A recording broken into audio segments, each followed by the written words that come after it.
ਰਘਬੀਰ ਸਿੰਘ ਬੀਰ ਦੀ ਰਮਜ਼ੀ ਕਹਾਣੀ ਹੈ ਖੋਜੀ ਦੀ ਨਿਰਾਸਤਾ।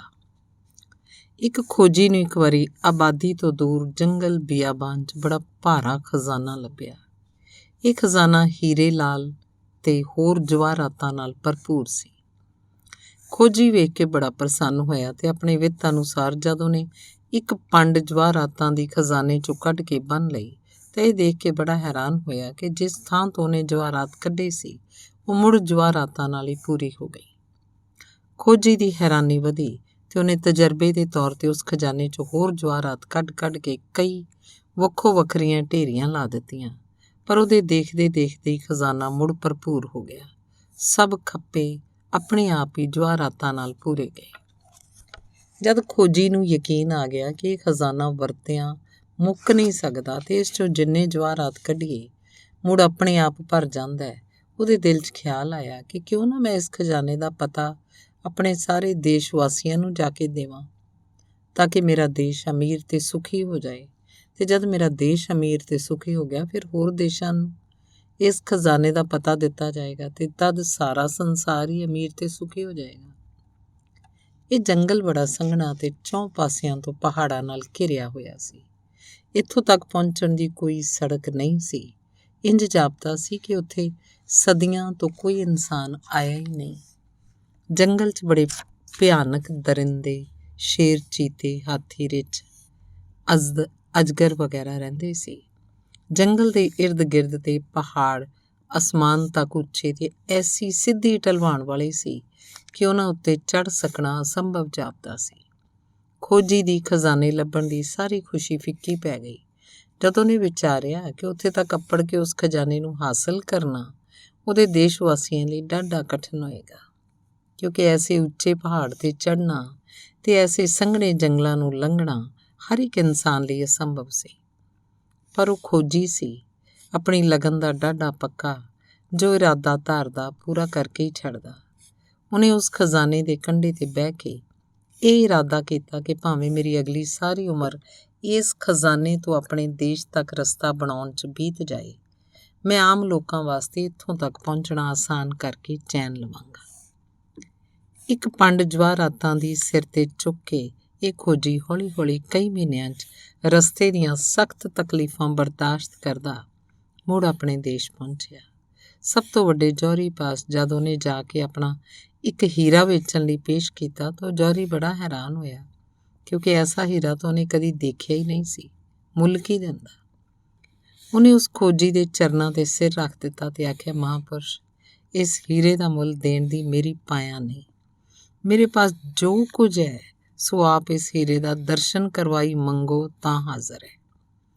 ਪਰ ਉਸ ਖੋਜੀ ਦੇ ਘਰ ਐਸੇ ਹੀਰਿਆਂ ਦੀ ਪੰਡ ਭਰੀ ਪਈ ਸੀ ਤੇ ਉਹਨੂੰ ਐਸੇ ਹੀਰਿਆਂ ਦੀ ਖਾਨ ਦਾ ਪਤਾ ਲੱਗ ਚੁੱਕਾ ਸੀ। ਇਸ ਲਈ ਉਹਨੇ ਹੱਸ ਕੇ ਜੌਹਰੀ ਨੂੰ ਆਖਿਆ, ਐ ਜੌਹਰੀ, ਜੇ ਤੇਰੇ ਪਾਸ ਇਸ ਹੀਰੇ ਦਾ ਮੁੱਲ ਨਹੀਂ ਤਾਂ ਤੂੰ ਇਹ ਹੀਰਾ ਐਵੇਂ ਹੀ ਰੱਖ ਲੈ। ਮੈਨੂੰ ਇੰਨਾ ਧਨ ਦੇ ਜਿਸ ਨਾਲ ਮੈਂ ਆਪਣੇ ਦੇਸ਼ ਤੇ ਇਸ ਵਰਗੇ ਬੇਅੰਤ ਹੀਰਿਆਂ ਤੇ ਜਵਾਹਰਾਤਾਂ ਦੀ ਖਾਨ ਤੱਕ ਰਸਤਾ ਬਣਵਾਉਣਾ ਆਰੰਭ ਸਕਾਂ, ਤਾਂ ਕਿ ਮੇਰੇ ਦੇਸ਼ ਵਾਸੀ ਉੱਥੋਂ ਹੀਰੇ ਜਵਾਹਰਾਤ ਲਿਆ ਕੇ ਅਮੀਰ ਤੇ ਸੁਖੀ ਹੋ ਜਾਣ ਤੇ ਆਪ ਸੁਖੀ ਹੋ ਕੇ ਸਾਰੇ ਸੰਸਾਰ ਨੂੰ ਸੁਖੀ ਬਣਾ ਦੇਣ। ਜੌਹਰੀ ਨੇ ਆਖਿਆ, ਮਹਾਂਪੁਰਸ਼, ਇਸ ਹੀਰੇ ਦਾ ਮੁੱਲ ਕੋਈ ਬਾਦਸ਼ਾਹ ਵੀ ਨਹੀਂ ਦੇ ਸਕਦਾ, ਪਰ ਜੇ ਤੂੰ ਮਿਹਰਬਾਨ ਹੋ ਕੇ ਹੀਰਾ ਮੈਨੂੰ ਬਖਸ਼ਦਾ ਹੈ ਤਾਂ ਮੈਂ 2 ਲੱਖ ਰੁਪਇਆ ਕੇਵਲ ਇਸ ਲਈ ਤੈਨੂੰ ਦਿੰਦਾ ਕਿ ਤੂੰ ਸ਼ਾਇਦ ਇਹ ਰੁਪਇਆ ਤੇਰੇ ਉਪਕਾਰੀ ਇਰਾਦੇ ਦੀ ਸਫਲਤਾ 'ਚ ਕੋਈ ਸਹਾਇਤਾ ਕਰ ਸਕੇ। 2 ਲੱਖ ਰੁਪਇਆ ਲੈ ਕੇ ਖੋਜੀ ਨੇ ਬੜੇ ਇੰਜੀਨੀਅਰਾਂ ਨੂੰ ਬੁਲਾਇਆ, ਆਪਣੀ ਸਾਰੀ ਸਕੀਮ ਦੱਸੀ, ਆਪਣੇ ਦੇਸ਼ ਤੋਂ ਖਜ਼ਾਨੇ ਤੱਕ ਦਾ ਰਸਤਾ ਬਣਵਾਉਣਾ ਸ਼ੁਰੂ ਕੀਤਾ। ਖੋਜੀ ਪਾਸ ਜਦ ਰੁਪਇਆ ਮੁੱਕ ਜਾਂਦਾ ਉਹ ਆਪਣੀ ਪੰਡ 'ਚੋਂ ਇੱਕ ਜਵਾਹਰਾਤ ਕੱਢ ਕੇ ਦੇਸ਼ ਦੇ ਕਿਸੇ ਧਨਾਢ ਪਾਸ ਵੇਚ ਕੇ ਲੱਖਾਂ ਰੁਪਏ ਲੈ ਆਉਂਦਾ ਤੇ ਖਜ਼ਾਨੇ ਤੱਕ ਜਾਣ ਵਾਲੀ ਸੜਕ ਬਣਾਉਣੀ ਜਾਰੀ ਰੱਖਦਾ। ਇਸ ਸੜਕ ਦੇ ਤਿਆਰ ਕਰਨ 'ਚ ਕਈ ਦਰਿਆਵਾਂ, ਨਦੀਆਂ, ਨਾਲਿਆਂ ਤੇ ਪੁਲ ਬਣਾਉਣੇ ਪਏ। 10-10, 15-15 ਮੀਲ ਉੱਤੇ ਮੁਸਾਫਰਾਂ ਦੇ ਠਹਿਰਨ ਲਈ ਪੜਾਅ ਤੇ ਸਰਾਵਾਂ ਬਣਵਾਈਆਂ। ਪਹਾੜਾਂ ਨੂੰ ਕਟਵਾ ਕੇ ਜੰਗਲਾਂ ਨੂੰ ਚੀਰ ਕੇ ਛੋਟੀ ਜਿਹੀ ਪਗਡੰਡੀ ਬਣਵਾਈ ਗਈ, ਜਿਸ ਉੱਤੇ ਇਨਸਾਨ ਤੁਰ ਕੇ ਉਸ ਖਜ਼ਾਨੇ ਤੱਕ ਪਹੁੰਚ ਸਕੇ ਜੋ ਖਜ਼ਾਨਾ ਵਰਤਿਆ ਮੁੱਕਦਾ ਨਹੀਂ ਸੀ।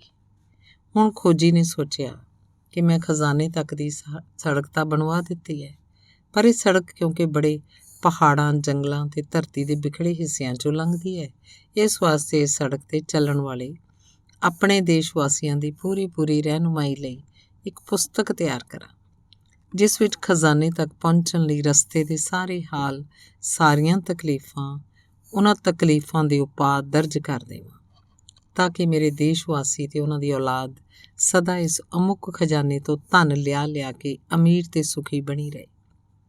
ਬੜੀ ਮਿਹਨਤ ਨਾਲ ਖੋਜੀ ਨੇ ਖਜ਼ਾਨੇ ਸੰਬੰਧੀ ਇੱਕ ਪੁਸਤਕ ਤਿਆਰ ਕੀਤੀ, ਜਿਸ ਵਿੱਚ ਖਜ਼ਾਨੇ ਤੱਕ ਪਹੁੰਚਣ ਦੀਆਂ ਸਭ ਹਿਦਾਇਤਾਂ ਦਰਜ ਸਨ। ਇਸ ਪੁਸਤਕ ਨੂੰ ਖੋਜੀ ਨੇ ਬੜੀ ਰੀਝ ਨਾਲ ਛਪਵਾਇਆ ਤੇ ਦੇਸ਼ ਦੇ ਰਾਜੇ ਤੋਂ ਲੈ ਕੇ ਹਰ ਇੱਕ ਕੰਗਾਲ ਦੇ ਘਰ ਤੱਕ ਇਹ ਪੁਸਤਕ ਮੁਫਤ ਪਹੁੰਚਾ ਦਿੱਤੀ। ਖੋਜੀ ਨੂੰ ਖਜ਼ਾਨੇ ਤੱਕ ਸੜਕ ਬਣਾਉਣ ਤੇ ਉਸ ਸੰਬੰਧੀ ਪੁਸਤਕ ਛਪਵਾ ਕੇ ਵੰਡਣ 'ਚ ਕਈ ਸਾਲ ਲੱਗ ਗਏ। ਇੰਨੀ ਮਿਹਨਤ ਨਾਲ ਕੀਤੇ ਕੰਮ ਨੂੰ ਸਿਰੇ ਚੜ੍ਹਾ ਕੇ ਹੁਣ ਆਰਾਮ ਤੇ ਸ਼ਾਂਤੀ ਦਾ ਜੀਵਨ ਬਤੀਤ ਕਰਨ ਦੇ ਖਿਆਲ ਨਾਲ ਉਹਨੇ ਖਜ਼ਾਨੇ ਦੇ ਨਜ਼ਦੀਕ ਪਹਾੜਾਂ ਦੇ ਦਾਮਨ ਵਿੱਚ ਆਪਣਾ ਘਰ ਬਣਵਾਇਆ ਤੇ ਲੱਗਾ ਉਸ ਘਰ 'ਚ ਆਪਣੇ ਕੁਝ ਮਿੱਤਰਾਂ ਸਮੇਤ ਆਨੰਦ ਨਾਲ ਰਹਿਣ। ਇਸ ਤਰ੍ਹਾਂ ਰਹਿੰਦਿਆਂ ਉਹਨੂੰ ਕਈ ਮੁੱਦਤਾਂ ਬੀਤ ਗਈਆਂ। ਦੂਸਰਾ ਭਾਗ। ਹੁਣ ਖੋਜੀ ਬੁੱਢਾ ਹੋ ਗਿਆ ਸੀ। ਉਹਦੇ ਕਾਲੇ ਵਾਲ ਸਫੈਦ ਹੋ ਚੁੱਕੇ ਸਨ। ਉਹਦੇ ਉਪਕਾਰ ਭਰੇ ਜੀਵਨ ਨੇ ਉਹਦੇ ਦਿਲ ਨੂੰ ਸੰਤੁਸ਼ਟ ਤੇ ਚਿਹਰੇ ਨੂੰ ਨੂਰਾਨੀ ਬਣਾ ਦਿੱਤਾ ਸੀ। ਪਰਬਤਾਂ ਦੀ ਇਕਾਂਤ ਖੋਜੀ ਨੂੰ ਇੰਨੀ ਭਾਉਂਦੀ ਸੀ ਕਿ ਹੁਣ ਉਹ ਉਸ ਇਕਾਂਤ ਦਾ ਸਦਾ ਲਈ ਰੂਪ ਬਣ ਜਾਣਾ ਚਾਹੁੰਦਾ ਸੀ। ਉਹਨੂੰ ਉਸ ਇਕਾਂਤ ਤੇ ਸ਼ਾਂਤੀ ਸਾਹਮਣੇ ਆਪਣੇ ਸਰੀਰ ਦਾ ਹਿੱਲਣਾ ਜੁਲਣਾ, ਸਰੀਰ ਅੰਦਰ ਹਰ ਵੇਲੇ ਹਰਕਤ ਦਾ ਜਾਰੀ ਰਹਿਣਾ, ਭੁੱਖ ਪਿਆਸ ਦਾ ਰੋਜ਼ ਆ ਕੇ ਹਿਲਾਉਣੇ ਦੇਣਾ ਤਬੀਅਤ ਉੱਤੇ ਬੋਝ ਜਾਪਦਾ ਸੀ ਤੇ ਚਾਹੁੰਦਾ ਸੀ ਕਿ ਹੁਣ ਸਰੀਰ ਦੀ ਕੈਦ ਤੋਂ ਆਜ਼ਾਦ ਹੋ ਕੇ ਪਹਾੜਾਂ ਦੀ ਸ਼ਾਂਤੀ 'ਚ ਸਮਾ ਜਾਏ। ਪਰ ਅਜੇ ਵੀ ਸੰਕਲਪ ਉਹਦੇ ਮਨ 'ਚ ਫੁਰਦਾ ਰਹਿੰਦਾ ਤੇ ਉਹ ਕਦੀ ਚਾਹੁੰਦਾ ਕਿ ਪਹਾੜਾਂ ਤੋਂ ਉਤਰ ਕੇ ਇੱਕ ਵਾਰੀ ਆਪਣੇ ਦੇਸ਼ ਦਾ ਦੌਰਾ ਕਰੇ ਤੇ ਆਪਣੇ ਅੱਖੀਂ ਆਪਣੇ ਦੇਸ਼ ਦੀ ਅਮੀਰੀ ਤੇ ਖੁਸ਼ਹਾਲੀ ਨੂੰ ਦੇਖੇ, ਜੋ ਕਿ ਉਹਦੇ ਦੇਸ਼ ਵਾਸੀਆਂ ਨੇ ਅਮੁੱਕ ਖਜ਼ਾਨੇ ਤੋਂ ਦੌਲਤ ਲਿਆ ਕੇ ਆਪਣੇ ਦੇਸ਼ ਦੀ ਨੁੱਕਰ 'ਚ ਖਿਲਾਰ ਲਿੱਤੀ ਹੋਣੀ ਹੈ। ਇਸ ਲਈ ਪਰਮਾਨੰਦ 'ਚ ਸਮਾ ਜਾਣ ਤੋਂ ਪਹਿਲਾਂ ਖੋਜੀ ਨੇ ਆਪਣਾ ਭੇਸ ਬਦਲ ਕੇ ਕੁਝ ਮਿੱਤਰਾਂ ਸਮੇਤ ਪਹਾੜਾਂ ਤੋਂ ਉਤਰ ਆਪਣੇ ਦੇਸ਼ ਵੱਲ ਆਇਆ। ਪਹਿਲ ਰਸਤੇ ਵਿੱਚ ਆਪੇ ਪਿੰਡਾਂ 'ਚ ਜਦ ਖੋਜੀ ਨੇ ਦੇਸ਼ ਦੀ ਸੁਧਰੀ ਹਾਲਤ ਦਾ ਕੋਈ ਨਿਸ਼ਾਨ ਨਾ ਦੇਖਿਆ ਤਾਂ ਦਿਲ 'ਚ ਹੈਰਾਨ ਹੋਇਆ ਕਿ ਇੰਨੇ ਚਿਰ ਵਿੱਚ ਦੇਸ਼ ਦੀ ਅਮੀਰੀ ਦਾ ਅਸਰ ਪਿੰਡਾਂ ਉੱਤੇ ਕਿਉਂ ਨਾ ਪਿਆ। ਪਰ ਫਿਰ ਉਹਨੂੰ ਖਿਆਲ ਆਇਆ ਕਿ ਸ਼ਾਇਦ ਉਹਦੇ ਦੇਸ਼ ਵਾਸੀਆਂ ਨੇ ਉੱਨਤੀ ਦਾ ਕੰਮ ਵੱਡੇ ਸ਼ਹਿਰਾਂ ਤੋਂ ਆਰੰਭਿਆ ਹੋਵੇ। ਇਸ ਲਈ ਉਹ ਆਪਣੇ ਦੇਸ਼ ਦੀ ਰਾਜਧਾਨੀ ਵਿੱਚ ਆਇਆ ਤਾਂ ਕਿ ਉੱਥੇ ਆ ਕੇ ਉਹ ਦੇਸ਼ ਦੀ ਉੱਨਤੀ ਦਾ ਸਾਰਾ ਨਕਸ਼ਾ ਆਪ ਵੇਖ ਕੇ ਤਸੱਲੀ ਕਰੇ। ਰਾਜਧਾਨੀ 'ਚ ਵੜਦਿਆਂ ਹੀ ਖੋਜੀ ਨੇ ਸੜਕਾਂ, ਬਾਜ਼ਾਰਾਂ, ਗਲੀਆਂ, ਮੁਹੱਲਿਆਂ 'ਚ ਫਿਰਨਾ ਸ਼ੁਰੂ ਕੀਤਾ, ਪਰ ਉਹਨੂੰ ਸਭ ਕੁਝ ਉਹ ਪੁਰਾਣਾ ਨਕਸ਼ਾ ਹੀ ਨਜ਼ਰ ਆਇਆ। ਸਭ ਬਾਜ਼ਾਰ ਉਸੇ ਤਰ੍ਹਾਂ ਹੀ ਤੰਗ ਤੇ ਮੈਲੇ ਸਨ ਜਿਵੇਂ ਕਈ ਸਾਲ ਪਹਿਲਾਂ ਖੋਜੀ ਨੇ ਦੇਖੇ ਸਨ। ਸਭ ਲੋਕੀ ਉਸੇ ਪੁਰਾਣੀ ਖਸਤਾ ਹਾਲਤ 'ਚ ਨਜ਼ਰ ਆਉਂਦੇ ਸਨ। ਰੋਗ, ਥੁੜ, ਚਿੰਤਾ, ਫਿਕਰ ਸਭ ਲੋਕਾਂ ਦੇ ਚਿਹਰਿਆਂ 'ਤੇ ਪਹਿਲੇ ਸਮਿਆਂ ਵਾਂਗ ਹੀ ਪ੍ਰਗਟ ਸੀ। ਖੋਜੀ ਬੜਾ ਹੈਰਾਨ ਸੀ ਕਿ ਮੇਰੇ ਦੇਸ਼ ਵਾਸੀਆਂ ਨੇ ਇੰਨੇ ਵਰ੍ਹਿਆਂ ਅੰਦਰ ਤਾਂ ਬੇਸ਼ੁਮਾਰ ਧਨ ਉਸ ਅਮੁੱਕ ਖਜ਼ਾਨੇ 'ਚੋਂ ਲੈ ਆਂਦਾ ਹੋਣਾ ਹੈ, ਪਰ ਉਹ ਇਸ ਧਨ ਨੂੰ ਲਿਆ ਕੇ ਕਰਦੇ ਕੀ ਰਹੇ ਹੈ। ਜਿਸ ਦੇਸ਼ 'ਚ ਬੇਸ਼ੁਮਾਰ ਧਨ ਹੋਵੇ ਉੱਥੋਂ ਤਾਂ ਹੁਲੀਆ ਹੀ ਬਦਲ ਜਾਣਾ ਚਾਹੀਦਾ ਹੈ, ਪਰ ਮੈਂ ਸਭ ਕੁਝ ਪੁਰਾਣੀ ਖਸਤਾ ਹਾਲਤ ਵਿੱਚ ਹੀ ਦੇਖ ਰਿਹਾ। ਬਾਜ਼ਾਰਾਂ 'ਚ ਮੰਗਤੇ ਉਸੇ ਤਰ੍ਹਾਂ ਭੀਖ ਮੰਗਦੇ ਹੈ। ਹਕੀਮਾਂ, ਵੈਦਾਂ ਦੇ ਬੂਹਿਆਂ ਉੱਤੇ ਉਸੇ ਤਰ੍ਹਾਂ ਰੋਗੀ ਰੁਲ ਰਹੇ ਹੈ। ਮਜ਼ਦੂਰ ਪੇਸ਼ਾ ਲੋਕਾਂ ਨੂੰ ਉਸੇ ਤਰ੍ਹਾਂ ਸਾਰਾ ਦਿਨ ਕੰਮ ਕਰਨ ਮਗਰੋਂ ਰੱਜਵੀਂ ਰੋਟੀ ਨਸੀਬ ਨਹੀਂ ਸੀ ਹੁੰਦੀ, ਜਿਵੇਂ ਕਿ ਉਹਦੇ ਧਨ ਦਾ ਖਜ਼ਾਨੇ ਲੱਭਣ ਤੋਂ ਪਹਿਲੇ ਹੀ ਸੀ। ਇਹ ਹਾਲਤ ਆਪਣੇ ਦੇਸ਼ ਦੀ ਦੇਖ ਕੇ ਖੋਜੀ ਦੁਖੀ ਹੋ ਰਿਹਾ ਸੀ ਤੇ ਗਲੀਆਂ ਬਾਜ਼ਾਰਾਂ 'ਚੋਂ ਨਿਰਾਸਤਾ ਭਰੀਆਂ ਨਜ਼ਰਾਂ ਨਾਲ ਚੌਂ ਪਾਸੇ ਆਪਣੀ ਉਮਰ ਭਰ ਦੀ ਕੀਤੀ ਮਿਹਨਤ ਦਾ ਫਲ ਢੂੰਡ ਰਿਹਾ ਸੀ। ਭਾਗ ਤੀਸਰਾ। ਭਾਵੇਂ ਖੋਜੀ ਨੇ ਭੇਸ ਬਦਲਿਆ ਸੀ, ਪਰ ਕੁਝ ਚਿਰ ਬਾਜ਼ਾਰਾਂ 'ਚ ਫਿਰਨ ਮਗਰੋਂ ਉਹਨੂੰ ਇੱਕ ਦੋ ਆਦਮੀਆਂ ਨੇ ਪਛਾਣ ਹੀ ਲਿਆ। ਫਿਰ ਕੀ ਸੀ, ਕੰਨ ਮਕੰਨੀ ਖੋਜੀ ਦੇ ਰਾਜਧਾਨੀ 'ਚ ਆਉਣ ਦੀ ਖਬਰ ਸਾਰੇ ਸ਼ਹਿਰ 'ਚ ਫੈਲ ਗਈ। ਜਿੱਧਰ ਖੋਜੀ ਜਾਂਦਾ ਹਜ਼ਾਰਾਂ ਆਦਮੀ ਉਹਨੂੰ ਦੇਖਣ ਆਉਂਦੇ ਤੇ ਫੁੱਲਾਂ ਦੇ ਹਾਰ ਉਹਦੇ ਗਲ 'ਚ ਪਾਉਂਦੇ। ਇੱਕ ਸੇਠ ਨੂੰ ਜਦ ਪਤਾ ਲੱਗਾ ਕਿ ਖੋਜੀ ਰਾਜਧਾਨੀ 'ਚ ਹੈ, ਉਹਨੇ ਆਪਣੀ 4 ਘੋੜਿਆਂ ਵਾਲੀ ਗੱਡੀ ਲਿਆ ਕੇ ਖੋਜੀ ਦੇ ਸਾਹਮਣੇ ਹਾਜ਼ਰ ਕੀਤੀ। ਹੱਥ ਜੋੜ ਕੇ ਆਖਿਆ, ਮਹਾਰਾਜ ਆਪ ਪੈਦਲ ਨਾ ਚਲੋ, ਮੇਰੀ ਗੱਡੀ 'ਚ ਸਵਾਰ ਹੋ ਕੇ ਮੈਨੂੰ ਨਿਹਾਲ ਤੇ ਮੇਰੀ ਗੱਡੀ ਨੂੰ ਪਵਿੱਤਰ ਕਰੋ। ਹੁਣ ਖੋਜੀ 4 ਘੋੜਿਆਂ ਵਾਲੀ ਗੱਡੀ 'ਚ ਫੁੱਲਾਂ ਨਾਲ ਲੱਦਿਆ ਹੋਇਆ ਬੈਠਾ ਸੀ। ਪਿੱਛੇ ਚੌਰ ਝੁਲਦੇ ਸਨ ਤੇ ਹਜ਼ਾਰਾਂ ਆਦਮੀ ਇਸ ਗੱਡੀ ਦੇ ਅੱਗੇ ਪਿੱਛੇ ਸਨ ਤੇ ਇਹ ਜਲੂਸ ਰਾਜਧਾਨੀ ਦੇ ਬਾਜ਼ਾਰਾਂ 'ਚੋਂ ਲੰਘ ਰਿਹਾ ਸੀ। ਕੋਠਿਆਂ ਦੀਆਂ ਛੱਤਾਂ ਤੇ ਬਾਰੀਆਂ ਵਿੱਚੋਂ ਲੋਕੀ ਫੁੱਲਾਂ ਦੀ ਵਰਖਾ ਕਰਦੇ ਸਨ। ਖੋਜੀ ਦੀ ਗੱਡੀ ਫੁੱਲਾਂ ਨਾਲ ਇੰਨੀ ਭਰੀ ਸੀ ਕਿ ਖੋਜੀ ਦਾ ਮੂੰਹ ਤੇ ਅੱਖਾਂ ਹੀ ਮਸਾਂ ਦਰਸ਼ਨ ਕਰਨ ਵਾਲਿਆਂ ਨੂੰ ਦਿਸਦੀਆਂ ਸਨ। ਤੇ ਜਦ ਜਲੂਸ ਦੇਸ਼ ਦੇ ਰਾਜੇ ਦੇ ਮਹਿਲ ਅੱਗੇ ਪਹੁੰਚਿਆ ਤਾਂ ਬਾਕਾਇਦਾ ਤੌਰ ਤੇ ਖੋਜੀ ਨੂੰ ਸ਼ਾਹੀ ਫੌਜ ਨੇ ਸਲਾਮੀ ਦਿੱਤੀ। ਰਾਜੇ ਨੇ ਸਣੇ ਪਰਿਵਾਰ ਮਹਿਲ ਤੋਂ ਬਾਹਰ ਆ ਕੇ ਖੋਜੀ ਨੂੰ ਨਮਸਕਾਰ ਕੀਤੀ। ਹੱਥ ਜੋੜ ਕੇ ਆਖਿਆ, ਮਹਾਰਾਜ ਆਪ ਨੇ ਉਸ ਖਜ਼ਾਨੇ ਦਾ ਸਾਨੂੰ ਪਤਾ ਦਿੱਤਾ ਹੈ ਜੋ ਕਦੀ ਮੁੱਕਦਾ ਹੀ ਨਹੀਂ, ਜਿਹਦੇ ਸਾਹਮਣੇ ਸਾਡੇ ਖਜ਼ਾਨੇ ਤੁੱਛ ਹਨ। ਇਸ ਲਈ ਆਪ ਰਾਜਿਆਂ ਦੇ ਰਾਜਾ ਤੇ ਸ਼ਾਹਾਂ ਦੇ ਸ਼ਾਹ ਹੋ, ਬਲਕਿ ਆਪ ਦੇ ਸਾਹਮਣੇ ਦੁਨੀਆ ਦੇ ਮਹਾਰਾਜੇ ਤੇ ਸ਼ਹਿਨਸ਼ਾਹ ਨੀਵੇਂ ਹਨ, ਕਿਉਂਕਿ ਉਹਨਾਂ ਦੇ ਖਜ਼ਾਨੇ ਵਰਤਿਆਂ ਮੁੱਕ ਸਕਦੇ ਹਨ, ਪਰ ਆਪ ਦਾ ਖਜ਼ਾਨਾ ਤਾਂ ਅਮੁੱਕ ਹੈ। ਇਹ ਦੁਨਿਆਵੀ ਮਹਾਰਾਜੇ ਤੇ ਸ਼ਹਿਨਸ਼ਾਹ ਝੂਠੇ ਹਨ, ਨਾਸ਼ਵੰਦ ਹਨ, ਪਰ ਆਪ ਸੱਚੇ ਮਹਾਰਾਜੇ ਜਾਂ ਸੱਚੇ ਪਾਤਸ਼ਾਹ ਹੋ। ਆਪ ਨੂੰ ਮੇਰੇ ਪਰਿਵਾਰ, ਮੇਰੇ ਦੇਸ਼, ਮੇਰੀ ਪ੍ਰਜਾ ਸਭ ਦੀ ਨਮਸਕਾਰ ਹੈ। ਆਪ ਧੰਨ ਹੋ ਤੇ ਮੇਰੇ ਮਹਿਲ 'ਚ ਆਪ ਚੱਲ ਕੇ ਕੁਝ ਚਿਰ ਪਧਾਰੋ। ਕੁਝ ਦਿਨਾਂ ਨੂੰ ਸਾਰੇ ਦੇਸ਼ ਵੱਲੋਂ ਆਪ ਨੂੰ ਬਾਕਾਇਦਾ ਜੀ ਆਇਆਂ ਆਖਿਆ ਜਾਏਗਾ ਤੇ ਸਾਰੇ ਦੇਸ਼ ਵੱਲੋਂ ਆਪ ਜੀ ਦੀ ਸੇਵਾ 'ਚ ਮਾਣ ਪੱਤਰ ਪੇਸ਼ ਕੀਤਾ ਜਾਏਗਾ। ਖੋਜੀ ਪਹਿਲੇ ਇਹ ਦੇਖ ਕੇ ਹੈਰਾਨ ਹੋਇਆ ਕਿ ਉਹਦੇ ਦੇਸ਼ ਵਾਸੀ ਇੰਨੇ ਅਰਸੇ ਅੰਦਰ ਸੁਖੀ ਅਮੀਰ ਕਿਉਂ ਨਹੀਂ ਹੋਏ, ਤੇ ਹੁਣ ਇਹ ਦੇਖ ਕੇ ਹੈਰਾਨ ਹੋ ਰਿਹਾ ਸੀ ਕਿ ਉਹਦੇ ਦੇਸ਼ ਵਾਸੀ ਉਹਦੀ ਇੰਨੀ ਇੱਜ਼ਤ ਕਿਉਂ ਕਰ ਰਹੇ ਸੀ। ਭਾਗ ਚੌਥਾ। ਕੁਝ ਦਿਨਾਂ ਤੋਂ ਬਾਅਦ ਦੇਸ਼ ਦੇ ਰਾਜੇ ਦੇ ਪ੍ਰਬੰਧ ਹੇਠ ਖੋਜੀ ਦੇ ਯੋਗ ਸਤਿਕਾਰ ਲਈ ਬੜਾ ਆਲੀਸ਼ਾਨ ਪੰਡਾਲ ਸਜਾਇਆ ਗਿਆ ਤੇ ਇਹਦੇ 4 ਦਰਵਾਜ਼ੇ ਖੂਬ ਸ਼ਿੰਗਾਰੇ ਗਏ। ਇੱਕ ਤੇ ਲਿਖਿਆ ਗਿਆ, ਦੇਸ਼ ਵੱਲੋਂ ਖੋਜੀ ਨੂੰ ਜੀ ਆਇਆਂ। ਦੂਜੇ ਤੇ ਲਿਖਿਆ ਗਿਆ, ਦੇਸ਼ ਨੂੰ ਖੋਜੀ ਤੇ ਮਾਣ ਹੈ। ਤੀਜੇ ਤੇ ਲਿਖਿਆ ਗਿਆ, ਖੋਜੀ ਜਿਹਾ ਮਹਾਂਪੁਰਸ਼ ਸੰਸਾਰ ਤੇ ਨਾ ਜਨਮਿਆ ਨਾ ਜਨਮੇਗਾ। ਚੌਥੇ ਤੇ ਲਿਖਿਆ ਗਿਆ, ਖੋਜੀ ਧੰਨ ਹੈ। ਰਾਜ ਮਹਿਲ ਤੋਂ ਪੰਡਾਲ ਤੱਕ ਸੜਕ ਧੋਆ ਕੇ ਉਸ ਤੇ ਕਾਲੀਨ ਗਲੀਚੇ ਵਿਛਾਏ ਗਏ। ਨਿਯਤ ਕੀਤੇ ਸਮੇਂ ਉੱਤੇ ਖੋਜੀ ਦੀ ਸਵਾਰੀ ਸ਼ਾਹੀ ਮਹਿਲ ਤੋਂ ਡਾਢੀ ਸ਼ਾਨ ਸ਼ੌਕਤ ਨਾਲ ਨਿਕਲੀ।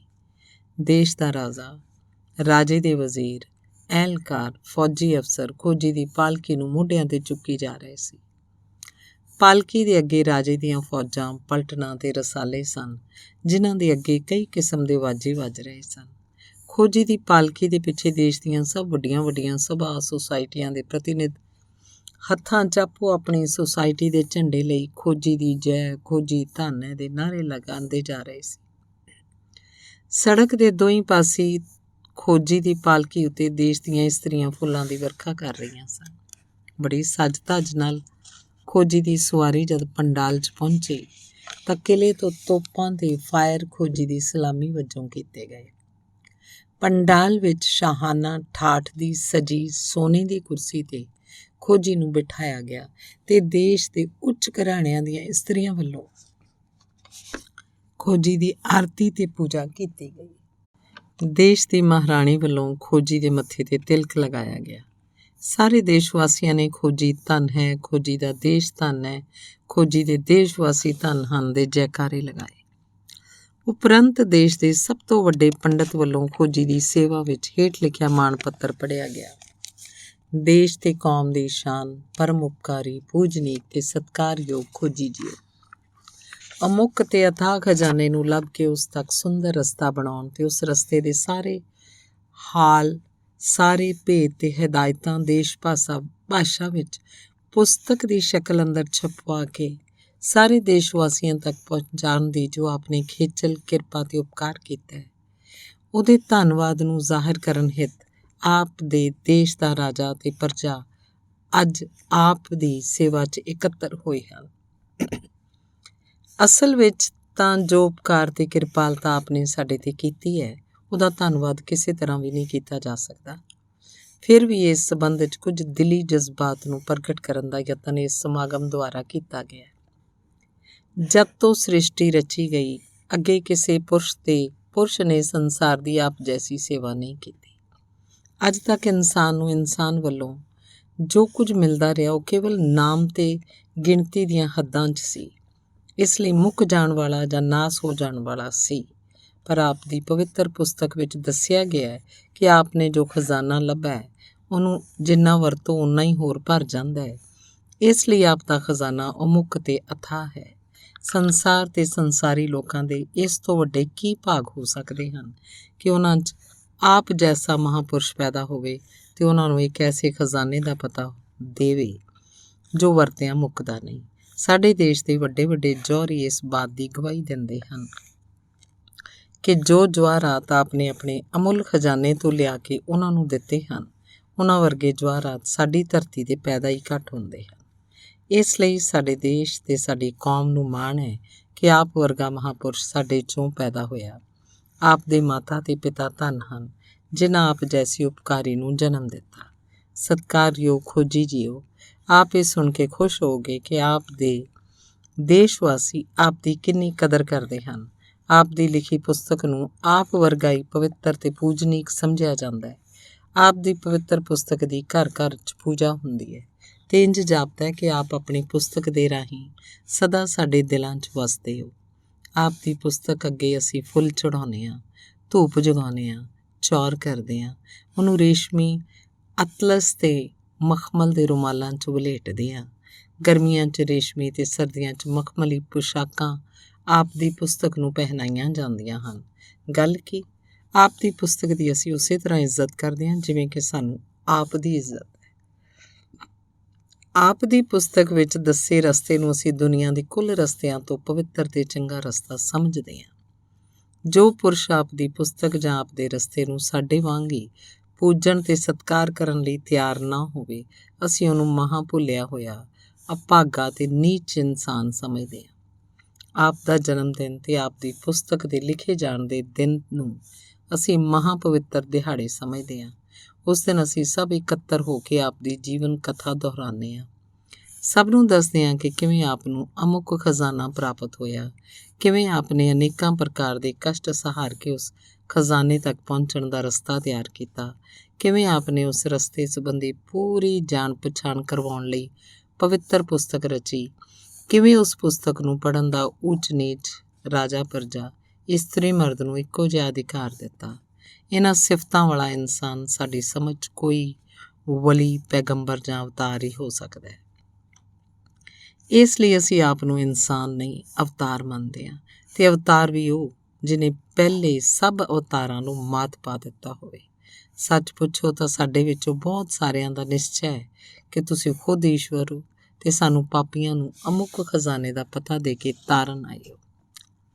ਪਰਮ ਪੂਜਨੀਕ ਈਸ਼ਵਰ ਸਰੂਪ ਖੋਜੀ ਜੀਓ, ਅਸੀਂ ਇਹ ਗੱਲ ਕੋਈ ਦਿਖਾਵੇ ਦੇ ਤੌਰ 'ਤੇ ਨਹੀਂ ਆਖਦੇ, ਕਿਉਂਕਿ ਪਿੱਛੇ ਕਈ ਵਾਰੀ ਅਮਲੀ ਤੌਰ 'ਤੇ ਕਰ ਚੁੱਕੇ ਹਾਂ ਤੇ ਅੱਗੇ ਨੂੰ ਲੋੜ ਆਉਣ 'ਤੇ ਫੇਰ ਕਰਨ ਨੂੰ ਤਿਆਰ ਹਾਂ ਕਿ ਆਪ ਦੇ ਨਾਮ ਉੱਤੋਂ ਅਸੀਂ ਤਨ ਮਨ ਧਨ ਵਾਰਨ ਤੇ ਲੜਨ ਮਰਨ ਲਈ ਤਿਆਰ ਹਾਂ। ਜੋ ਪੁਰਸ਼ ਆਪ ਨੂੰ ਪੂਰਾ ਸਤਿਕਾਰ ਨਾ ਦੇਵੇ ਉਹਨੂੰ ਅੱਤ ਮਾੜਾ ਸਮਝਦੇ ਹਾਂ ਤੇ ਜੋ ਪੁਰਸ਼ ਆਪ ਦੀ ਸ਼ਾਨ 'ਚ ਗੁਸਤਾਖੀ ਦਾ ਹਰਫ ਆਖੇ ਉਹਨੂੰ ਅਸੀਂ ਸਖਤ ਸਜ਼ਾ ਦਿੰਦੇ ਹਾਂ ਤੇ ਜੋ ਸ਼ਖਸ ਆਪ ਨੂੰ ਪੂਰਨ ਅਵਤਾਰ ਨਾ ਸਮਝੇ, ਕਿਸੇ ਹੋਰ ਅਵਤਾਰ ਦੀ ਪੂਜਾ ਕਰਨੀ ਚਾਹੇ, ਉਹਨੂੰ ਅਸੀਂ ਆਪਣੇ ਦੇਸ਼ 'ਚ ਹੀ ਨਹੀਂ ਰਹਿਣ ਦਿੰਦੇ। ਅੰਤ ਵਿੱਚ ਅਸੀਂ ਆਪ ਨੂੰ ਭਰੋਸਾ ਦਿਵਾਉਂਦੇ ਹਾਂ, ਜਦ ਤੱਕ ਸਾਡਾ ਦੇਸ਼ ਤੇ ਇਸ ਵਿੱਚ ਸਾਡੀ ਕੌਮ ਵਸਦੀ ਹੈ ਤਦ ਤੱਕ ਅਸੀਂ ਸਿਵਾਏ ਤੁਹਾਡੇ ਹੋਰ ਕਿਸੇ ਨੂੰ ਆਪਣਾ ਪੂਜਨੀਕ ਨਹੀਂ ਬਣਾਵਾਂਗੇ। ਆਪ ਦੀ ਪਵਿੱਤਰ ਪੁਸਤਕ ਦੀ ਸਾਡੇ 'ਚ ਉਸੇ ਤਰ੍ਹਾਂ ਪੂਜਾ ਹੁੰਦੀ ਰਹੇਗੀ ਜਿਸ ਤਰ੍ਹਾਂ ਕਿਸੇ ਦੇਹਧਾਰੀ ਅਵਤਾਰ ਦੀ ਹੋ ਸਕਦੀ ਹੈ। ਸਾਡਾ ਤਨ ਮਨ ਧਨ ਸਭ ਆਪ ਦੇ ਅਰਪਣ ਹੋਏਗਾ। ਸਾਡੇ ਧਨ ਭਾਗ ਹਨ ਜੋ ਆਪ ਨੇ ਆਪਣੀ ਪਿਛਲੀ ਉਮਰ 'ਚ ਸਾਨੂੰ ਦਰਸ਼ਨ ਦੇਣ ਦੀ ਕਿਰਪਾਲਤਾ ਕੀਤੀ ਹੈ। ਅਸੀਂ ਮੁੱਦਤਾਂ ਤੋਂ ਕੋਸ਼ਿਸ਼ ਕਰ ਰਹੇ ਸੀ ਕਿ ਆਪ ਨੂੰ ਲੱਭ ਕੇ ਪਬਲਿਕ ਵਿੱਚ ਲਿਆ ਕੇ ਸਮੁੱਚੇ ਦੇਸ਼ ਵੱਲੋਂ ਸਤਿਕਾਰ ਕਰੀਏ, ਪਰ ਸਾਡੀਆਂ ਕੋਸ਼ਿਸ਼ਾਂ ਦੇ ਬਾਵਜੂਦ ਵੀ ਆਪ ਦਾ ਸਥਾਨ ਅਸੀਂ ਨਾ ਲੱਭ ਸਕੇ। ਸ਼ੁਕਰ ਹੈ ਜੋ ਸਾਨੂੰ ਆਪ ਦੇ ਦਰਸ਼ਨ ਹੋ ਗਏ ਤੇ ਅਸੀਂ ਆਪਣੇ ਦਿਲਾਂ ਦੀ ਸ਼ਰਧਾ ਭਗਤੀ ਆਪ ਦੇ ਚਰਨਾਂ 'ਚ ਪੇਸ਼ ਕਰ ਸਕੇ। ਆਪ ਦਾ ਪ੍ਰੇਮ ਤੇ ਸਤਿਕਾਰ ਆਪ ਦੇ ਦੇਸ਼ ਵਾਸੀਆਂ ਦੇ ਦਿਲਾਂ 'ਚ ਹਰ ਸਮੇਂ ਠਾਠਾਂ ਮਾਰਦਾ ਰਹੇਗਾ। ਸਾਡੇ ਲੂੰ ਲੂੰ ਵਿੱਚੋਂ ਸਦਾ ਇਹੋ ਧੁਨੀ ਨਿਕਲਦੀ ਰਹੇਗੀ, ਸਾਡਾ ਖੋਜੀ ਧੰਨ ਹੈ, ਸਾਡੇ ਖੋਜੀ ਦੀ ਜੈ ਹੋਵੇ। ਆਪ ਦੇ ਦਰਸ਼ਨਾਂ ਨੂੰ ਮੁੱਦਤਾਂ ਤੋਂ ਤਰਸਣ ਵਾਲੇ, ਆਪ ਦੇ ਸ਼ਰਧਾਲੂ, ਆਪ ਦੇ ਭਗਤ, ਆਪ ਉੱਤੇ ਸਦਾ ਮਾਣ ਕਰਨ ਵਾਲੇ ਅਸੀਂ ਹਾਂ, ਆਪ ਦੇ ਦੇਸ਼ ਵਾਸੀ। ਜਦ ਇਹ ਮਾਣ ਪੱਤਰ ਦੇਸ਼ ਦੇ ਪੰਡਤ ਵੱਲੋਂ ਪੜ੍ਹਿਆ ਗਿਆ ਤੇ ਪੰਡਾਲ ਦੇ ਦੋਹਾਂ ਪਾਸਿਆਂ ਤੋਂ ਸਾਡੇ ਖੋਜੀ ਦੀ ਜੈ ਦੇ ਜੈਕਾਰੇ ਗੂੰਜੇ ਤੇ ਫੁੱਲਾਂ ਦੀ ਇੰਨੀ ਵਰਖਾ ਹੋਈ ਕਿ ਪੰਡਾਲ ਦਾ ਫਰਸ਼ ਫੁੱਲਾਂ ਦੀ ਸੁਹਾਵਣੀ ਸੇਜ ਬਣ ਗਿਆ। ਦੇਸ਼ ਦੇ ਰਾਜੇ ਨੇ ਹੁਣ ਉੱਠ ਕੇ ਖੋਜੀ ਨੂੰ ਸਾਰੇ ਦੇਸ਼ ਵੱਲੋਂ ਤੇ ਦੇਸ਼ ਦੀਆਂ ਅਨੇਕ ਸਭਾ ਸੁਸਾਇਟੀਆਂ ਵੱਲੋਂ ਜੀ ਆਇਆਂ ਆਖਿਆ ਤੇ ਬੇਨਤੀ ਕੀਤੀ ਕਿ ਖੋਜੀ ਵੀ ਦੇਸ਼ ਵਾਸੀਆਂ ਦੇ ਮਾਣ ਪੱਤਰ ਦੇ ਉੱਤਰ ਵਿੱਚ ਆਪਣੇ ਪਵਿੱਤਰ ਮਹਾਵਾਕ ਸੁਣਾ ਕੇ ਦੇਸ਼ ਵਾਸੀਆਂ ਦੇ ਹਿਰਦੇ ਨੂੰ ਠੰਡ ਪਾਵੇ। ਰਾਜੇ ਦੀ ਇਸ ਬੇਨਤੀ ਦੇ ਨਾਲ ਹੀ ਸਾਰੇ ਪਾਸਿਆਂ ਤੋਂ ਆਵਾਜ਼ਾਂ ਆਉਣੀਆਂ ਸ਼ੁਰੂ ਹੋਈਆਂ ਕਿ ਜ਼ਰੂਰ ਜ਼ਰੂਰ ਸਾਡੇ ਖੋਜੀ ਜੀ ਜ਼ਰੂਰ ਬੋਲਣ, ਅਸੀਂ ਖੋਜੀ ਜੀ ਦੀ ਗੱਲ ਸੁਣਨ ਲਈ ਤਰਸ ਰਹੇ ਹਾਂ। ਜਦ ਤੋਂ ਖੋਜੀ ਆਪਣੇ ਦੇਸ਼ 'ਚ ਆਇਆ ਸੀ, ਉਹਨੇ ਆਪਣੀ ਜ਼ਬਾਨ ਤੋਂ ਬਹੁਤ ਥੋੜ੍ਹੇ ਸ਼ਬਦ ਨਿਕਲਣ ਦਿੱਤੇ ਸਨ। ਉਹ ਸਭ ਮਾਮਲੇ ਨੂੰ ਗੌਰ ਨਾਲ ਵੇਖ ਕੇ ਵਿਚਾਰ ਰਿਹਾ ਸੀ ਤੇ ਹੁਣ ਸਾਰਿਆਂ ਪਾਸਿਆਂ ਤੋਂ ਜਦ ਜ਼ੋਰ ਦਿੱਤਾ ਗਿਆ ਕਿ ਖੋਜੀ ਵੀ ਦੇਸ਼ ਵਾਸੀਆਂ ਨੂੰ ਸੰਬੋਧਨ ਕਰਕੇ ਆਪਣੇ ਦਿਲ ਦੇ ਖਿਆਲ ਪ੍ਰਗਟ ਕਰੇ, ਤਾਂ ਖੋਜੀ ਨੇ ਆਪਣੇ ਨਾਲ ਦੇ ਇੱਕ ਮਿੱਤਰ ਰਾਹੀਂ ਇਹ ਅਖਵਾਇਆ, ਪਿਆਰੇ ਦੇਸ਼ ਵਾਸੀਓ, ਆਪ ਵੱਲੋਂ ਕੀਤੀ ਗਈ ਆਓ ਭਗਤ ਨੂੰ ਵੇਖ ਕੇ ਮੇਰੇ ਦਿਲ 'ਚ ਅਨੇਕ ਪ੍ਰਕਾਰ ਦੇ ਖਿਆਲ ਉਪਜ ਰਹੇ ਹਨ, ਜਿਨ੍ਹਾਂ ਨੂੰ ਮੈਂ ਚਾਹੁੰਦਾ ਕਿ ਚੰਗੀ ਤਰ੍ਹਾਂ ਲਿਖ ਕੇ ਆਪ ਦੀ ਸੇਵਾ 'ਚ ਪੇਸ਼ ਕਰਾਂ। ਇਸ ਵਾਸਤੇ ਕਿਰਪਾ ਕਰਕੇ ਮੈਨੂੰ ਕੁਝ ਦਿਨਾਂ ਦੀ ਮੋਹਲਤ ਦੇ ਕੇ ਕਿਰਤਾਰਥ ਕਰੋ, ਧੰਨਵਾਦੀ ਹੋਵਾਂਗਾ। ਸਭ ਪਾਸਿਆਂ ਤੋਂ ਆਵਾਜ਼ਾਂ ਆਈਆਂ, ਸਾਡਾ ਤਨ ਮਨ ਧਨ ਖੋਜੀ ਲਈ ਹਾਜ਼ਰ ਹੈ, ਇਹ ਜੋ ਆਖੇ ਪ੍ਰਵਾਨ ਹੈ। ਉਸ ਦਿਨ ਦਾ ਸਮਾਗਮ ਖੋਜੀ ਦੇ ਜਲੂਸ ਨੂੰ ਬੜੀ ਸੱਜ ਧੱਜ ਤੇ ਜੈਕਾਰਿਆਂ ਨਾਲ ਮੁੜ ਰਾਜ ਮਹਿਲ ਤੱਕ ਪਹੁੰਚਾਉਣ ਉੱਤੇ ਸਮਾਪਤ ਹੋਇਆ। ਕੁਝ ਦਿਨਾਂ ਮਗਰੋਂ ਦੇਸ਼ ਦੇ ਲੱਖਾਂ ਵਸਨੀਕਾਂ ਦੇ ਹੱਥਾਂ 'ਚ ਖੋਜੀ ਦਾ ਇਹ ਲਿਖਤੀ ਬਿਆਨ ਫੜਿਆ ਦਿਸਦਾ ਸੀ। ਮੇਰੇ ਪਿਆਰੇ ਦੇਸ਼ ਵਾਸੀਓ, ਮੇਰੇ ਆਉਣ ਉੱਤੇ ਤੁਸੀਂ ਜੋ ਮੇਰਾ ਸਤਿਕਾਰ ਕੀਤਾ ਉਹਦਾ ਮੈਂ ਧੰਨਵਾਦੀ ਹਾਂ। ਉਸ ਮਾਣ ਪੱਤਰ ਦਾ ਜੋ ਆਪਨੇ ਸਮੁੱਚੇ ਦੇਸ਼ ਵੱਲੋਂ ਖਾਸ ਪੰਡਾਲ ਵਿਖੇ ਲੱਖਾਂ ਦੀ ਗਿਣਤੀ 'ਚ ਇਕੱਤਰ ਹੋ ਕੇ ਮੈਨੂੰ ਦਿੱਤਾ, ਉਹਦਾ ਵੀ ਮੈਂ ਅਤੀ ਧੰਨਵਾਦੀ ਹਾਂ। ਇਸ ਮਾਣ ਪੱਤਰ ਦੇ ਉੱਤਰ ਵਿੱਚ ਆਪ ਨੇ ਜੋ ਮੰਗ ਕੀਤੀ ਹੈ ਕਿ ਮੈਂ ਆਪਣੇ ਹਿਰਦੇ ਦੇ ਖਿਆਲ ਪ੍ਰਗਟ ਕਰਾਂ, ਇਹ ਮੰਗ ਜੇ ਨਾ ਕਰਦੇ ਤਾਂ ਚੰਗਾ ਸੀ, ਕਿਉਂਕਿ ਮੈਂ ਆਪਣੇ ਖਿਆਲ ਆਪਣੇ ਨਾਲ ਹੀ ਵਾਪਸ ਲੈ ਜਾਣੇ ਚਾਹੁੰਦਾ ਸੀ। ਪਰ ਹੁਣ ਤੁਹਾਡੀ ਮੰਗ ਉੱਤੇ ਉਸ ਸੰਬੰਧੀ ਤੁਹਾਡੇ ਨਾਲ ਕੀਤੇ ਇਕਰਾਰ ਮੁਜਬ ਮੈਨੂੰ ਆਪਣੇ ਦਿਲੀ ਖਿਆਲ ਪ੍ਰਗਟ ਕਰਨੇ ਪਏ ਹੈ। ਜੇ ਖਿਆਲ ਆਪ ਨੂੰ ਖੁਸ਼ ਨਾ ਕਰ ਸਕਣ ਤਾਂ ਮੈਨੂੰ ਇਸ ਲਈ ਖਿਮਾ ਬਖਸ਼ਣੀ ਕਿ ਇਹ ਖਿਆਲ ਉਸ ਹਿਰਦੇ 'ਚੋਂ ਨਿਕਲਿਆ ਜੋ ਆਪਣੇ ਦੇਸ਼ ਵਾਸੀਆਂ ਦੀ ਸੇਵਾ ਤੇ ਉੱਨਤੀ ਲਈ ਸਦਾ ਤੜਫਦਾ ਰਿਹਾ। ਮੈਂ ਜਦ ਜਵਾਨੀ ਦੀ ਉਮਰ 'ਚ ਅਮੁੱਕ ਖਜ਼ਾਨਾ ਲੱਭਿਆ ਤਾਂ ਮੇਰੇ ਦਿਲ 'ਚ ਸੱਧਰ ਉੱਠੀ ਕਿ ਬਜਾਏ ਆਪਣੀ ਔਲਾਦ ਦੇ ਕਿਉਂ ਨਾ ਇਹ ਖਜ਼ਾਨਾ ਆਪਣੇ ਦੇਸ਼ ਵਾਸੀਆਂ ਦੀ ਭੇਟਾ ਕੀਤਾ ਜਾਏ, ਜਿਸ ਨਾਲ ਉਹਨਾਂ ਦੀ ਸਦੀਆਂ ਦੀ ਗਰੀਬੀ ਦੂਰ ਹੋਏ ਤੇ ਦੁਨਿਆਵੀ ਜ਼ਰੂਰਤਾਂ ਤੋਂ ਆਜ਼ਾਦ ਹੋ ਕੇ ਉਹ ਸਦਾ ਅਮੀਰ ਤੇ ਸੁਖੀ ਬਣ ਜਾਣ। ਇਸ ਆਸ਼ੇ ਨੂੰ ਅੱਖਾਂ ਅੱਗੇ ਰੱਖ ਕੇ ਮੈਂ ਕਈ ਵਰ੍ਹਿਆਂ ਦੀ ਲਗਾਤਾਰ ਮਿਹਨਤ ਨਾਲ ਆਪਣੇ ਦੇਸ਼ ਤੋਂ ਉਕਤ ਖਜ਼ਾਨੇ ਤੱਕ ਸੜਕ ਤਿਆਰ ਕਰਵਾਈ। ਇਸ ਸੜਕ ਸੰਬੰਧੀ ਪੂਰੇ ਹਾਲ ਆਪਣੀ ਪੁਸਤਕ 'ਚ ਦਰਜ ਕਰਕੇ ਨੀਵੇਂ ਉੱਚੇ ਆਪਣੇ ਪਰਾਏ ਦਾ ਖਿਆਲ ਨਾ ਕਰਦਿਆਂ ਸਭ ਦੇਸ਼ ਵਾਸੀਆਂ ਤੱਕ ਇਹ ਪੁਸਤਕ ਪਹੁੰਚਾਈ। ਮੇਰੀ ਸਾਰੀ ਕੋਸ਼ਿਸ਼ ਦਾ ਮਨੋਰਥ ਆਪਣੇ ਦੇਸ਼ ਨੂੰ ਗਰੀਬੀ ਤੇ ਦੁੱਖਾਂ ਤੋਂ ਆਜ਼ਾਦ ਕਰਕੇ ਅਮੀਰੀ ਤੇ ਬੇਪਰਵਾਹੀ ਦੀ ਟੀਸੀ ਤੇ ਚੜ੍ਹਿਆ ਦੇਖਣਾ ਸੀ। ਇਹ ਸਭ ਕਰਨ ਮਗਰੋਂ ਮੈਂ ਅਮੁੱਕ ਖਜ਼ਾਨੇ ਦੇ ਨਜ਼ਦੀਕ ਦੇ ਪਹਾੜਾਂ ਵਿਖੇ ਰਹਿਣ ਦਾ ਸਥਾਨ ਬਣਾਇਆ ਤਾਂ ਕਿ ਬਾਕੀ ਦੀ ਆਯੂ ਉੱਥੇ ਬਤੀਤ ਕਰਾਂ। ਪੂਰਨ ਸੁੱਖਾਂ ਦੇ ਕਾਰਨ ਮੈਨੂੰ ਆਯੂ ਦੀਆਂ ਘੜੀਆਂ ਗੁਜ਼ਰਦਿਆਂ ਦਾ ਪਤਾ ਨਾ ਲੱਗਾ। ਹੁਣ ਜਦ ਸਰੀਰ ਛੱਡ ਕੇ ਪਹਾੜਾਂ ਦੀ ਸਹਿਜ ਭਰੀ ਇਕਾਂਤ 'ਚ ਸਮਾ ਜਾਣ ਦੀ ਇੱਛਾ ਮੇਰੇ ਦਿਲ 'ਚ ਤੀਬਰ ਹੋਈ ਤਾਂ ਕੇਵਲ ਇੱਕ ਸੰਕਲਪ ਸੀ ਜਿਹਨੇ ਮੈਨੂੰ ਅਜਿਹਾ ਕਰਨੋਂ ਰੋਕਿਆ। ਉਹ ਸੀ ਕਿ ਆਪਣੇ ਦੇਸ਼ ਦੀ ਸੁਧਰੀ ਤੇ ਸੁਖੀ ਹਾਲਤ ਨੂੰ ਸਰੀਰ ਤਿਆਗਣ ਤੋਂ ਪਹਿਲੇ ਇੱਕ ਵਾਰ ਫੇਰ ਆਪਣੀਆਂ ਅੱਖਾਂ ਨਾਲ ਆ ਕੇ ਦੇਖਾਂ। ਪਰ ਮੈਂ ਆ ਕੇ ਦੇਸ਼ ਦੀ ਹਾਲਤ ਉਸੇ ਤਰ੍ਹਾਂ ਹੀ ਦੇਖੀ ਹੈ। ਭੁੱਖ, ਥੋੜ, ਚਿੰਤਾ, ਫਿਕਰ, ਬਿਮਾਰੀ, ਅਵਿਦਿਆ, ਵੈਰ ਵਿਰੋਧ, ਈਰਖਾ, ਝਗੜੇ ਜੋ ਗਰੀਬਾਂ ਦੀਆਂ ਨਿਸ਼ਾਨੀਆਂ ਹੈ, ਉਹ ਜਿਉਂ ਦੀਆਂ ਤਿਉਂ ਪਹਿਲੇ ਦੀ ਤਰ੍ਹਾਂ ਦੇਸ਼ 'ਚ ਮੌਜੂਦ ਦਿਸੀਆਂ। ਖੁਸ਼ਹਾਲੀ, ਬੇਫਿਕਰੀ, ਸੰਤੋਖ, ਅਰੋਗਤਾ, ਵਿਦਿਆ, ਪ੍ਰੇਮ, ਮਿਲਾਪ ਤੇ ਇਤਫਾਕ ਜੋ ਗਰੀਬੀ ਦੇ ਨਾ ਹੋਣ ਦੇ ਚਿੰਨ੍ਹ ਹਨ, ਉਹਨਾਂ ਨੂੰ ਕਿਤੇ ਕਿਤੇ ਡਾਢੀ ਡਾਵਾਂਡੋਲ ਹਾਲਤ 'ਚ ਵਕਤ ਕੱਟੀ ਕਰਦੇ ਵੇਖਿਆ।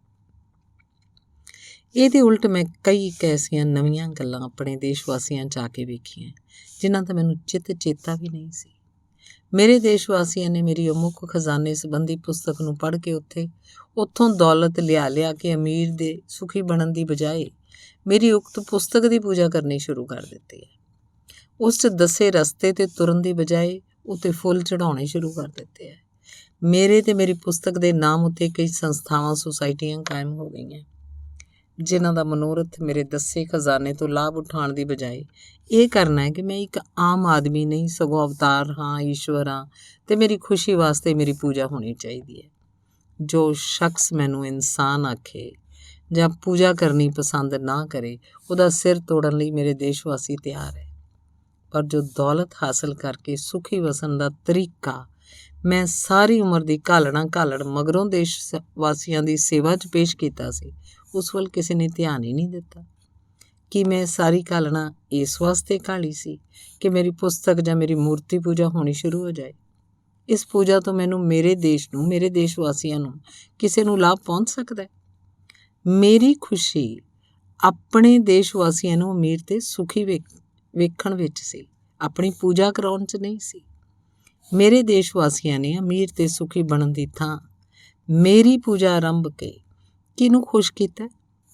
ਮੈਂ ਇਸ ਗੱਲ ਤੋਂ ਇਨਕਾਰ ਨਹੀਂ ਕਰ ਸਕਦਾ ਕਿ ਮੇਰੇ ਦੇਸ਼ ਵਾਸੀਆਂ ਨੂੰ ਮੇਰੇ ਨਾਲ ਪਿਆਰ ਹੈ ਅਤੇ ਉਹਨਾਂ ਦੇ ਦਿਲ 'ਚ ਮੇਰੀ ਇੱਜ਼ਤ ਹੈ, ਪਰ ਮੈਂ ਇਹ ਵੀ ਕਹਿਣੋਂ ਨਹੀਂ ਰਹਿ ਸਕਦਾ ਕਿ ਉਹਨਾਂ ਨੇ ਇਸ ਪਿਆਰ ਅਤੇ ਇੱਜ਼ਤ ਨੂੰ ਐਸੇ ਤਰੀਕੇ 'ਚ ਜ਼ਾਹਿਰ ਕੀਤਾ ਹੈ ਜਿਸ ਤੋਂ ਨਾ ਮੈਨੂੰ ਨਾ ਉਹਨਾਂ ਨੂੰ ਕੋਈ ਲਾਭ ਪਹੁੰਚਿਆ।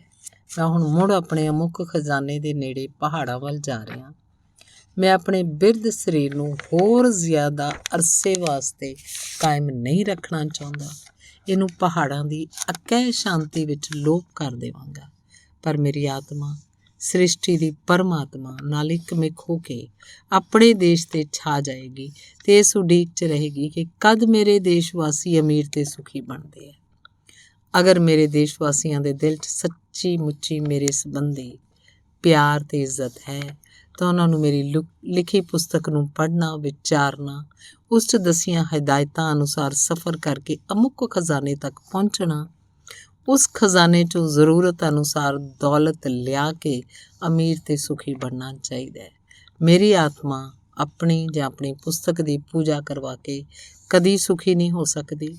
ਉਹ ਆਪਣੇ ਦੇਸ਼ ਵਾਸੀਆਂ ਨੂੰ ਆਪਣੇ ਵਰਗਾ ਅਮੀਰ ਅਤੇ ਸੁਖੀ ਵਸਦਿਆਂ ਵੇਖ ਕੇ ਹੀ ਸੁਖੀ ਹੋਏਗੀ ਅਤੇ ਉਸ ਦਿਨ ਤੱਕ ਆਪਣੇ ਦੇਸ਼ ਨਿਮਿਤ ਕੀਤੀ ਸੇਵਾ ਅਤੇ ਘਾਲਣਾ ਨੂੰ ਸਫਲ ਨਹੀਂ ਸਮਝੇਗੀ ਜਦ ਤੱਕ ਸਾਰਾ ਦੇਸ਼ ਅਮੀਰ ਅਤੇ ਸੁਖੀ ਨਾ ਹੋ ਜਾਏ।